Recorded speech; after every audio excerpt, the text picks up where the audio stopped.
കേരളത്തിലെ കലാലയ രംഗം കലാപകലുഷിതമായിരിക്കുന്നു. ആക്ഷരികമായി കേരളത്തിലെ സർവകലാശാല കോളേജ് ക്യാമ്പസുകൾ ഭീകരപ്രവർത്തനങ്ങളുടെ ഒരു കേന്ദ്രമായി തീർന്നിരിക്കുന്നത് കേരളത്തിലെ ജനങ്ങളെ മാത്രമല്ല, ലോകത്തുള്ള എല്ലാ മലയാളികളെയും വല്ലാതെ വേദനിപ്പിക്കുന്നതാണ്. എന്താണ് നമ്മുടെ കലാലയ സർവകലാശാല ക്യാമ്പസുകളിൽ ഇപ്പോൾ നടന്നുകൊണ്ടിരിക്കുന്നത്?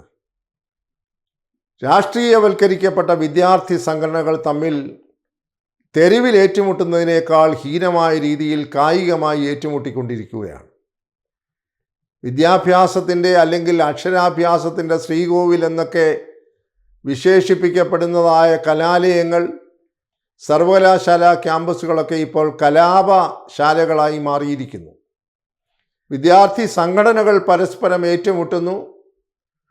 രാഷ്ട്രീയ യജമാനന്മാരുടെ ഒളിഞ്ഞും തെളിഞ്ഞുമുള്ള പിന്തുണയോടുകൂടി മാരകായുധങ്ങൾ ശേഖരിച്ചു വച്ചും മാരകായുധങ്ങൾ രാത്രിയും പകലും എടുത്തുപയോഗിച്ചുമൊക്കെയാണിപ്പോൾ വിദ്യാർത്ഥി നേതാക്കന്മാർ സംഘടനാ പ്രവർത്തനം നടത്തുന്നത്. എന്തൊരു ദയനീയമായിട്ടുള്ള ചിത്രമാണ് ഇപ്പോൾ കേരളം ലോകത്തിന് കാണിച്ചു കൊടുക്കുന്നത്. ഇവിടുത്തെ ഏറ്റവും വലിയ വൈരുദ്ധ്യം എന്ന് പറയുന്നത്, ഒരു ഭാഗത്ത് കേരള സർക്കാർ വീമ്പിളക്കുകയാണ്. നമ്മൾ അന്തർദേശീയ നിലവാരത്തിലേക്ക് നമ്മുടെ ഉന്നത വിദ്യാഭ്യാസത്തെ ഉയർത്തിക്കൊണ്ടുപോകാൻ ശക്തമായ നടപടികൾ പിണറായി സർക്കാർ എടുത്തുകൊണ്ടിരിക്കുകയാണ്. ലജ്ജയില്ലേ അവർക്കിത് പറയാൻ? കാരണം ഇപ്പോഴത്തെ സർക്കാരിൻ്റെ രക്ഷാകർതൃത്വത്തിൻ്റെ കീഴിൽ പ്രവർത്തിക്കുന്ന ഒരു പ്രബലമായ വിദ്യാർത്ഥി സംഘടനയാണ് SFI. ഇന്ന് എന്താണ് SFI ക്യാമ്പസുകളിൽ കാട്ടിക്കൂട്ടിക്കൊണ്ടിരിക്കുന്നത്? നമ്മൾ കൂടുതലായി കണ്ടിട്ടുള്ളത് വിദ്യാർത്ഥി സംഘടനകൾ തമ്മിലുള്ള ഏറ്റുമുട്ടലുകളായിരുന്നു. അവിടെയും മാരകായുധങ്ങൾ ഉപയോഗിച്ചുകൊണ്ടാണ് പരസ്പരം വിദ്യാർത്ഥികൾ സർവകലാശാല കോളേജ് ക്യാമ്പസുകളിൽ ഏറ്റുമുട്ടുന്നത്. വെട്ടുന്നതിനും കുത്തുന്നതിനും അടിക്കുന്നതിനും കൈയും കാലും തല്ലിയൊടിക്കുന്നതിനും യാതൊരു മടിയുമില്ലാത്ത രീതിയിൽ വിദ്യാർത്ഥി സംഘടനാ നേതാക്കന്മാർ ഏറ്റുമുട്ടുന്ന അത്യന്തം ദുഃഖകരമായ ചിത്രങ്ങൾ നമ്മൾ അനുദിനം ഈ ദൈവത്തിൻ്റെ സ്വന്തം നാട്ടിൽ കണ്ടുകൊണ്ടിരിക്കുകയാണ്.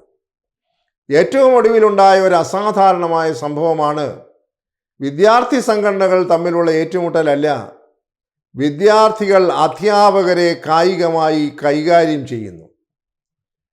പഠിക്കുന്ന കുട്ടികൾ തങ്ങൾ പഠിക്കുന്ന കോളേജിലെ പ്രിൻസിപ്പലിനെയും അധ്യാപകരെയും കൈകാര്യം ചെയ്യുന്നു, മാരകമായി ഉപദ്രവിക്കുന്നു, അടിക്കുന്നു, തൊഴിക്കുന്നു, ചവിട്ടുന്നു. ഇത് ലോകത്തെവിടെയെങ്കിലും കേട്ടിട്ടുള്ള സംഭവമാണോ? ഇന്ത്യയിൽ തന്നെ വിവിധ സംസ്ഥാനങ്ങളുണ്ടല്ലോ, അവിടെയും വിദ്യാഭ്യാസ സ്ഥാപനങ്ങളുണ്ടല്ലോ. അവിടെയും വിദ്യാർത്ഥികൾ ഗവേഷണം നടത്തുന്നു, പഠിക്കുന്നു, ഉന്നത ബിരുദങ്ങൾ നേടുന്നു.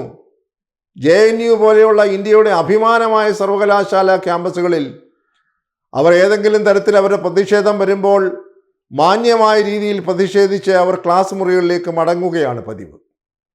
എന്നാൽ കേരളത്തിൽ ഇപ്പോൾ നടന്നുകൊണ്ടിരിക്കുന്നത് മാരകായുധങ്ങൾ ശേഖരിച്ചു വയ്ക്കുന്ന ഇടിമുറികൾ പോലും ഹോസ്റ്റലുകളിലും കോളേജുകളിലും ഉണ്ടെന്ന് പറയുന്നത് ആരെയും ഞെട്ടിപ്പിക്കുന്ന സംഭവങ്ങളാണ്.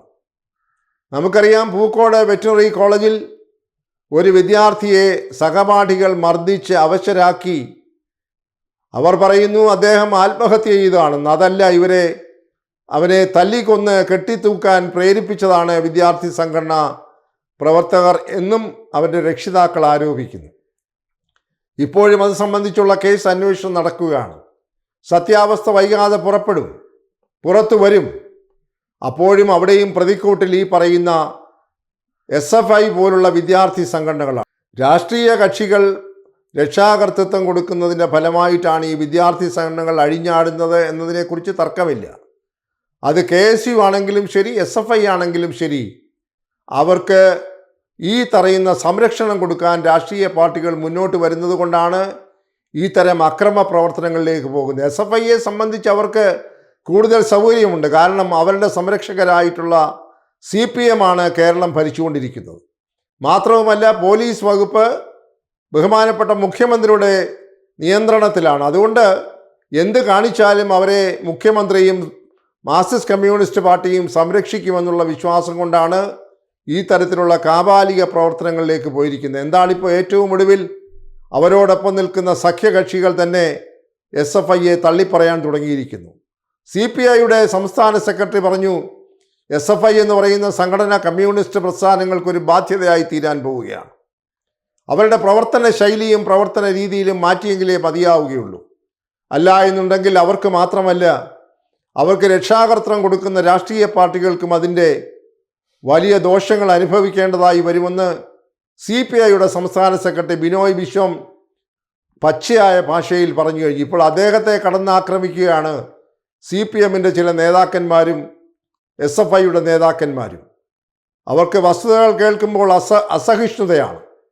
എന്തിനാണ് ഈ പറയുന്ന വിദ്യാർത്ഥി സംഘടനകളെ ഈ രാഷ്ട്രീയ കക്ഷികളുടെ നേതാക്കന്മാർ സംരക്ഷിക്കാൻ ഇറങ്ങിപ്പുറപ്പെടുന്നത്?